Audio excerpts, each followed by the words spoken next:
We are to the probability chapter, and we are going to start out discussing Venn diagrams.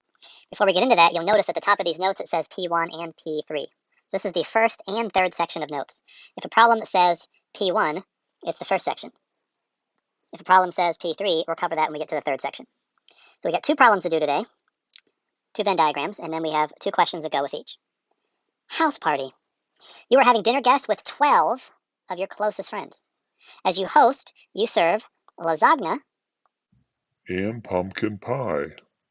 9 of your friends eat lasagna. 6 of your friends eat pumpkin pie. 2 eat nothing at all. Now the problem with what we just said there, and I have this written graphically, we got 9 lasagnas, 6 pies, and 2 ate nothing. 9 plus 6 plus 2, that's 17, but you only have 12 friends. So what in the world is going on? What's going on is some of the folks that had lasagna also had pumpkin pie. So we're going to make a Venn diagram, and we're going to walk you through what different things mean in this. This right here, this rectangle in the Venn diagram, this usually means the universal set, everything that is inside of this. And this is a list or an accounting of all of your friends. We're going to have a circle that represents the people that ate lasagna. We're going to have another circle of the people that ate pie. And then if we put a number out here that's not in lasagna or pie category, that means it's a friend of yours that ate nothing. Let's start with the fact that we had a friend, 2 friends that ate nothing. Let's put a 2 here. Now, as we mentioned earlier, these 2 circles can't be separate. They have to overlap.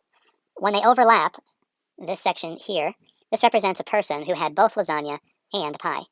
Now, how do we figure out what goes in each of these things?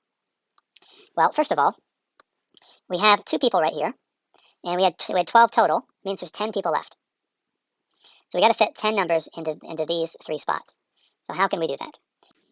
So once again, we know there are 12 people total. We have 2 right here, that means there's 10 left.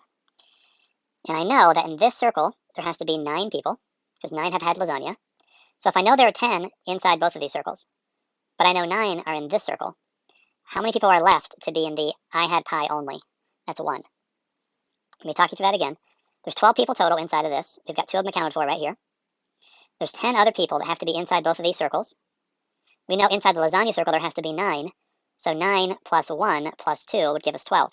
And we could use that same logic to say, it says that there are 6 people that eat pumpkin pie. So in this circle there has to be 6. 6 out of 10. So 6 out of 10 leaves 4 people that would have lasagna and not have pumpkin pie. So finishing this circle, there are 9 that had lasagna, 4 had lasagna only, 5 people must have had lasagna and pumpkin pie. And in this circle, 5 had pumpkin pie and lasagna, and 1 had pumpkin pie only. So these numbers add up. 4 plus 5 plus 1 is 10, plus 2 is 12. 6 people had pumpkin pie, 5 and 1 is 6. 9 people had lasagna, 4 plus 5 is 9. So this shows the sample space of this dinner party. A Venn diagram is most frequently used whenever you have numbers that don't add up to what they should add up to. Because if we add 9 and 6 and 2 together, we get more than 12 people. So that means there must have to be some overlap in here, which in this case, overlap means they had both pie and lasagna.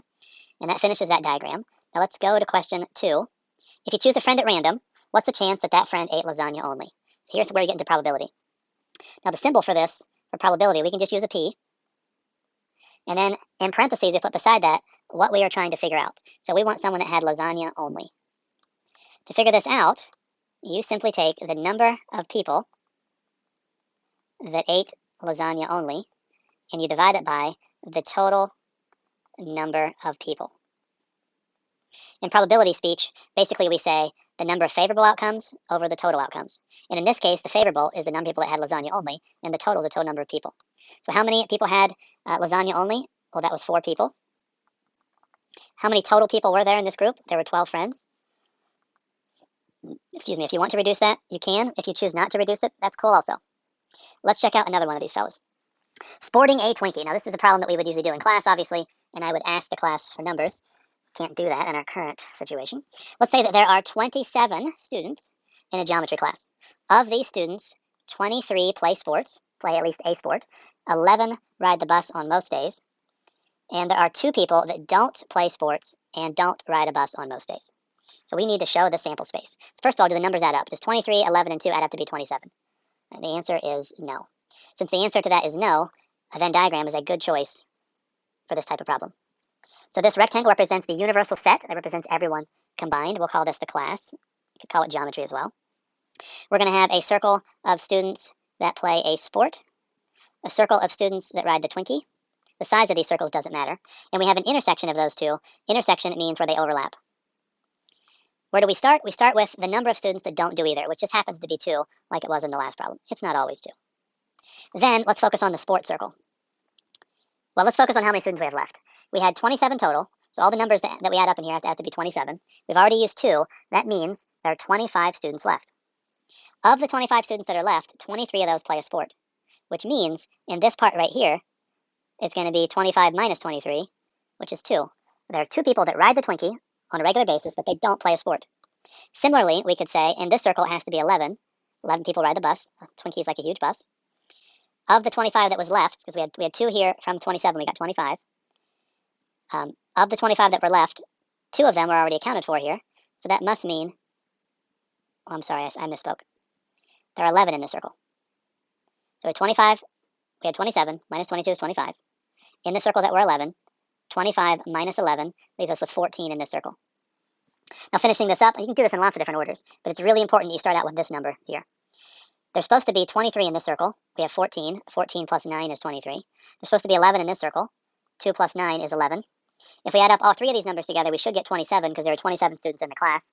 And let's see, 2 plus 2 is 4, plus 14 is 18, plus 9 is 27, so that checks out. So just to walk you through again what these things mean, at the risk of being too redundant, this 2 represents a student that's in the class that does not play a sport and does not ride the bus. This 2 here represents the students that ride a bus that do not play a sport. This 14 represents a student that plays a sport but does not ride a bus. The 9 represents a student that rides the bus and plays a sport. Let's answer a question based upon this. If you choose a student at random, what's the chance that the student rides the bus to school and plays a sport for the school? So what's the probability that they play a sport and ride the Twinkie?